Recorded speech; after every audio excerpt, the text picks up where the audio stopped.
1월 달에 탈출할 기회를 줬는데 탈출을 안 하고 계시면 좀 곤란한 상황이다라고 볼 수 있는 거고요. 빨리 정리하셔갖고 2차 전지로 가셔야 됩니다. 다른 생각하면 곤란하죠.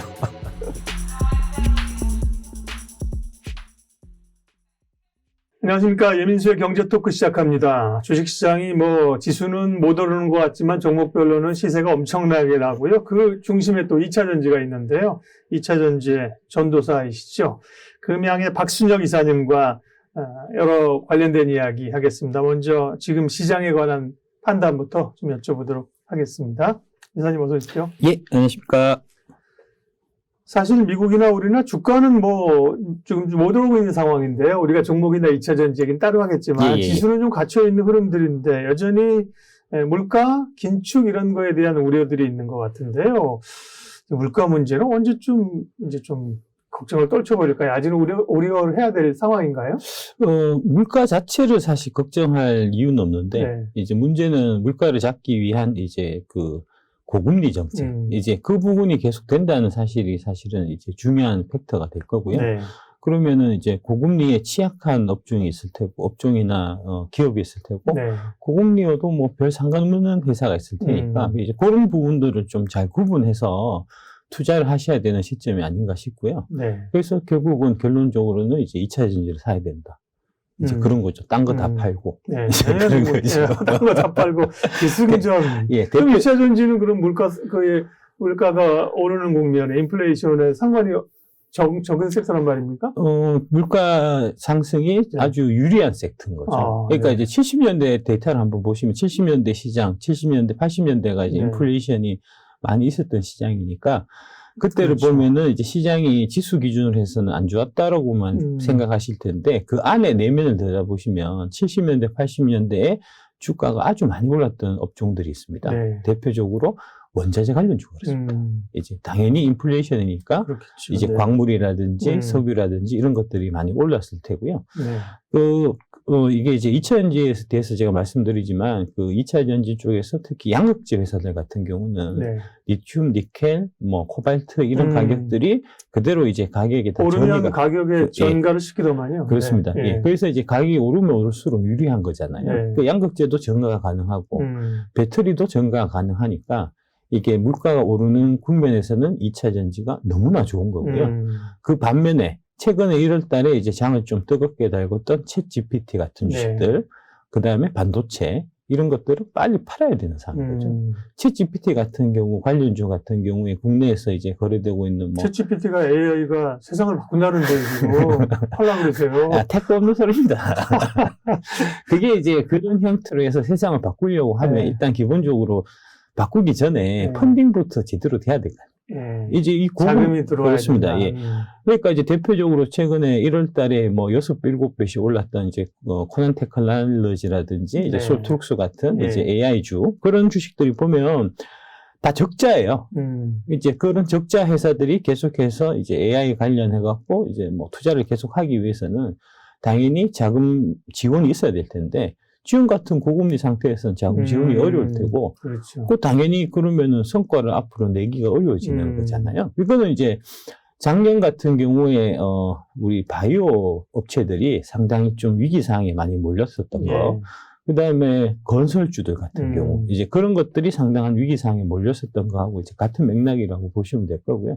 상황이 안 좋은데, 지금 이제 챗 GPT나 그 관련 연관해서 이제 반도체 관련 주식들, 미국으로 치면은 이제 엔비디아 같은 대표적으로 그런 주식들이 많이 올랐는데, 빨리 파셔야 될 타임입니다. 라고 제가 말씀드리겠습니다. 지금 빨리 못 사가지고 지금, 지금이라도 사야 안 다루라고 있는데, 어쨌든 박순혁 이사님 얘기 나오다면 항상 2차 돌아가니까 지금 자료 주신 거 보니까 우리 오랭커가 나와 있는데 여기 당잠사 오랭커님의 이제 당잠사 중에서 물가 얘기가 있어갖고 제가 이제 자료를 하나 갖고 왔습니다. 며칠 지지난주인가 어제 오랭커님하고 같이 제가 점심을 같이 먹었는데 저는 그 자료를 전담팀에서 따로 만들어주는 줄 알았어요. 본인이 만듭니다. 본인 만들더라고요. 대단하죠. 예. MTN 앵커들이 대단합니다. 예. 네. 그래서, 진짜, 왜냐면은, 제가 여기 자료가 되게 좋아갖고, 네. 제가 이제 다른 방송 같은 데서 이 자료를 사실 인용해서 몇 번 썼었거든요. 그러면서, MTN이 되게 좀 실력이 있는 데구나라고 생각했는데, 그 원앵커님이 이거를 직접 하실 줄은 진짜 꿈도 못 잠안자고 꿨어요. 새벽에 나와가지고. 3시에 나와서 하신다시더라고요. 네, 이런 걸 보고 이제 미모와 지성을 겸비했다고. 네. 그래서 이제 여기에 얘기가, 물가 잡기가 어렵다는 사실을 깨닫는 중이다. 해서 이제 해놓은 게 정유 제품, 천연가스는 이제 물가가 떨어졌는데, 네. 반면에 식품, 음료, 그 다음에 자동차 부품 쪽이 올랐고, 서비스 소비재 상승이 지속되고 있다. 이 얘기는 즉슨, 이제 지난달에 제가 한번 말씀드렸던 이제 근원 그 서비스 인플레이션 부분이 가장 중요한데, 네. 그 부분이 여전히 안 잡히고 있다는 이제 그런 거를 시사하기 때문에, 중요한 팩터고요. 그런 이 얘기인 즉슨 이제 FRB가 당분간 금리를 인하한 일은 이제 영영 물 건너갔다는 이제 그런 상황으로 이해하시면 될 것 같고, 네. 1월 달에 아까 말씀드렸던 챗 GPT나 이제 뭐 그런 성장주가 많이 랠리를 했었던 이유가 사실은 이제 FRB가 하반기에 금리를 인하할 수 있다는 그런 기대감이 그렇죠. 많이 예. 작용했던 거거든요. 이제 그 기대감이 무산되는 지금 상황이기 때문에 빨리 그쪽 주식은 파셔갖고 2차 전지 쪽으로 옮겨오시는 게 신상이 좋지 않겠나 싶고요. 그 다음에 여기서 하나 네. 또 이제 주목해서 보셔야 될 부분이 네. 자동차 부품이 0.6% 상승했다는 겁니다. 이게 이제 그 미국의 지금 중고차 가격이 상승하고 있어요. 네. 이거는 이제 작년 11월 달, 12월 달에 어떤 얘기들이 여의도에 많이 있었냐면 특히 이제 3% 같은 쪽에서 네. 얘기가 자동차가 안 팔린다. 금리가 너무 올라갔고 자동차가 안 팔리고 그럼 전기 자동차도 안 팔릴 거고 배터리도 안 팔릴 거니까 빨리 팔아라. 그랬었던 거잖아요. 네. 근데 지금 그렇지 않다는 거죠. 그러니까 이게 이제 자세히 보면 그 2000년도, 2020년도, 21년도 이 무렵에 이제 코로나가 사실은 경제를 많이 좀 이렇게 왜곡시켰는데 네. 그 중에 이제 대표적인 게 코로나로 인해 갖고 사람들이 집에 갇혀 있다 보니까 이제 반도체가 많이 필요한 휴대폰, 컴퓨터, 전자제품들을 많이 소비를 했고, 네. 그래서 그거는 미리 땡겨서 소비가 많이 발생한 거고요. 그래서 이제 지금 현 상황에서는 그런 관련된 가전제품 쪽은 소비가 늘어날 가능성이 없고, 그래서 반도체가 지금 아주 안 좋은 상황이고, 네. 반면에 자동차 같은 경우는 거기 사람들이 다 이제 묶여있는 와중에, 그 자동차용 반도체가 생산이 원활하지 않았기 때문에, 그때 바꾸고 싶었던 사람들이 아직도 못 바꾸고 있는 상황이어서, 그거는 이제 이연 수요, 대기 수요가 있다는 얘기거든요. 그게 지금 이게 드러나고 있는 거니까요. 전기 자동차뿐만 아니고 자동차 전체가 잘 팔리니까 배터리는 더더욱 잘 팔 수밖에 없는 그런 상황인 거고 네. 그런 것들이 지금 2월 달에 배터리 쪽 주식들이 불을 뿜는 거하고도 좀 일맥상통하는 이제 그런 영향이 있다고 보시면 될 것 같습니다. 그러면 자동차는 아까 이제 어쨌든 경기가 안 좋으면 자동차를 좀 안 살 거라고 생각을 했는데 예. 그렇지 않다는 건가요? 그렇습니다. 예. 교체 수요는 있고 교체 수요를 있는 쪽은 전기차적으로 나타나고 있다. 예. 전체적으로 이제 바꾸고 싶을 때 못 바꾼 수요가 대기가 있었던 거니까요. 네. 그 대기됐던 수요가 지금 이제 수요가 줄어든 부분을 커버를 하고 있는 거죠. 그게 실제적으로 미국의 중고 자동차 가격이 상승하는 그 현상으로 지금 나타나고 있는 거예요. 그리고 미국이 뭐 소비가 여전히 견조하잖아요, 그죠? 뭐 그렇다고 하더라고요. 고용과 소비가 견조한 편이니까 그렇고요. 네. 어쨌든 물가가 쉽게 잡히지 않는다. 그에 따라서 미국의 긴축도 쉽게 금리를 내리지 않는다, 그죠? 네. 고금리 상황이 상당 부분 오래될 거라는 그런 견지고요. 경기도 그럼 위축이 올 수밖에 없겠네요. 전체적으로는 이제 경기는 처음에는 경착륙, 그죠? 하다가 연착륙으로 갈 수 있을 것 같아. 그랬더니 요즘은 노랜딩, 뭐 착륙도 안 하고 달려가, 뭐 이렇게 얘기를 하더라고요, 뉴스에. 주말에 그런 얘기 하시는 분들은 주말에 도서관에 가서 경제원론 책을 빌려갖고 집에서 한번 정독해 보시기 바랍니다. 네. 저도 이걸 보면서 물론 그렇습니다. 이 언론이 책이 많아요. 이제 뭐 일부 뭐 특이한 게 언론사는 언론하고 특이한 걸 얘기해야 되지 않습니까? 개가 사람을 물면 도로 있는 일이니까 뉴스가 안 된다. 사람이 개를 물어야 뉴스가 된다는 거 아닙니까? 그런 일은 거의 벌어나지 않으니까. 제 기자생활할 때 처음에 얘기하는 게 그거거든요. 어디 뭐 조금 이상한 얘기 나오면 그냥 부각시켜서 나오니까 그걸 가지고 이제 얘기를 하는 건데요. 예. 저도 굉장히 오만한 얘기다 그랬습니다. 예, 예, 그러니까 예, 경기가 뭐 경착륙인데 조금 슬로우하게 갈 수 있다. 여기까지는 논쟁이야 좋아요. 예, 예.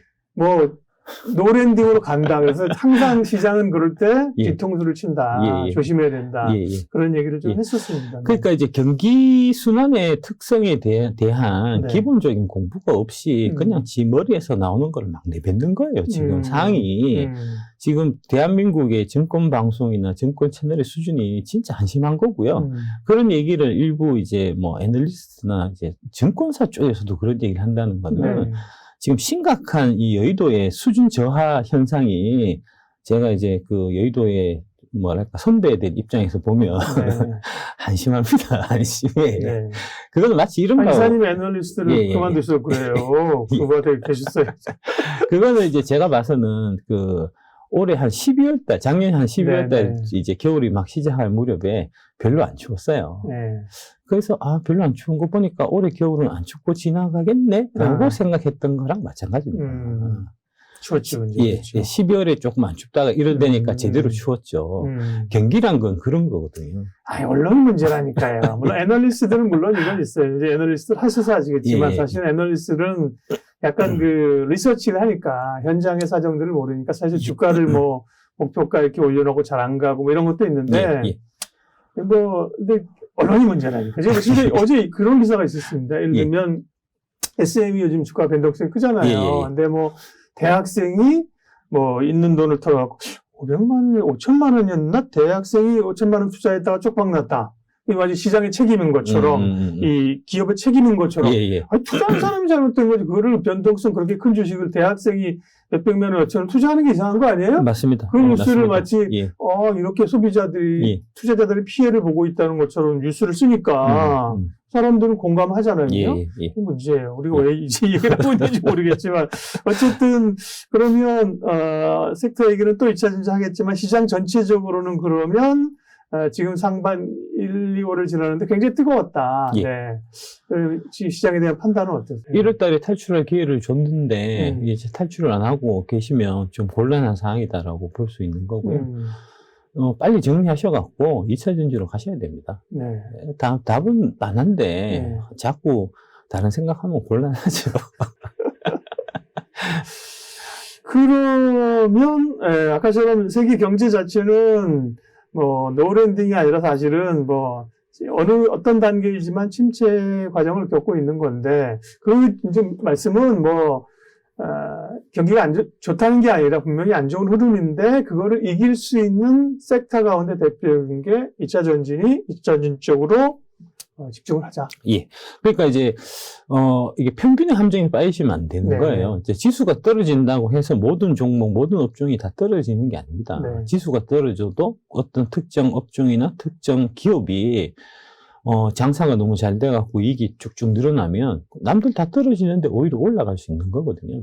올해가 그렇죠. 이제 특히 좀 그런 상황이라고 볼 수 있을 것 같고요. 이게 보면 이제 제가 예도 쪽에서 이제 전략이나 이제 시장 보시는 분들하고 얘기해 보면 네. 대체적으로 이제 두 가지 부류로 나누는데 이제 박스권 형태. 네, 박스피. 예, 박스피로 보시든지 아니면은 이제 2,000포인트 깨고 이제 좀 더 심하게 좀 빠지는 형태. 네. 이제 뭐 그렇게 두 가지 형태로 보시지 올라간다고 보시는 분은 거의 없거든요. 아니, 지금 이쪽도 많이 열어놓는데, 상단을 2,600 보통 얘기하다 2,800까지 올리고 그러는데, 아니, 너무 저 기관자들만 만나시는 거 아니에요? 아닙니다. 박스를 좀 범위를 높인 거죠. 2,600 그렇긴 하다가. 하죠. 예, 네. 2,600 거의 근처까지 오니까. 네. 큰 틀에서 보면 2,800이든 뭐 2,600이든 박스인 거는 뭐 분명한 거니까. 고점에서 네. 팔아야 되고 저점 사야 되고 뭐 그런 느낌이긴 분명한 거니까. 네. 그런 이제 박스 형태일 경우에도 그럴 경우에 특히 이게 종목별로 차별화 현상이, 업종별로 차별화 현상이 일어나는 경우가 많은데, 결국은 이 경기가 불안한 상태에서 어떤 이제, 그 기업이나 그 업종의, 전망 같은 거, 이제 그런 것들을 잘 보고 판단하셔야 되는데, 네. 지금 있는 사실만 놓고 보면 좀 엄연하게 반도체는 계속해서 재고가 쌓이고 가격이 떨어지고 있는 상태고요. 네. 전기 자동차 쪽은 계속해서 매출이 활발하게 일어나면서 그 배터리가 없어서 못 파는 상황이거든요. 배터리 가격도 좀 가격 인하 압력을 받고 떨어지고 있다. 그래서 지금 2차 조정이 올 수 있다. 이런 얘기도 있던데요. 예, 예. 그러니까 빨리 중국 차이나 2차전지 ETF를 파셔야 됩니다. 그게 왜 그러냐면 중국이 작년에 이제 2022년까지 전기차 보조금을 지급을 했고요. 네. 23년 들어서 보조금을 끊었습니다. 그러면 어떻게 되냐면 소비자들 같은 경우에 보조금이 있을 때 빨리 사고 보조금이 끊기면 이제 수요 공백이 생기거든요. 그렇죠. 아, 그걸 메우려고 가격을 내리는 예, 거죠? 실제로 1월 달에 중국 전기차가 40% 역성장했습니다. 예. 그러니까 안 팔리니까 CATL이 가격을 인하하는 거잖아요. 그러니까 이제 그거는 걔들끼리 가격 인하하는 거고 우리하고는 아무 관계 없어요. 네. 그러니까 이제 그쪽에서 만드는 탄산 리튬 같은 경우는 지금 IRA 그다음에 곧 있을 CRMA 법에 의해서 해외로 진출을 못 합니다. 이제 IRA하고 CRMA 이제 주력 얘기가 중국에서 이제 재련 가공된 리튬을 못 쓰게 하겠다는 거니까 거기 뭐 가격이 얼마나 떨어뜨려 갖고 하든 우리랑은 하든 관계가 없는 얘기거든요. 네.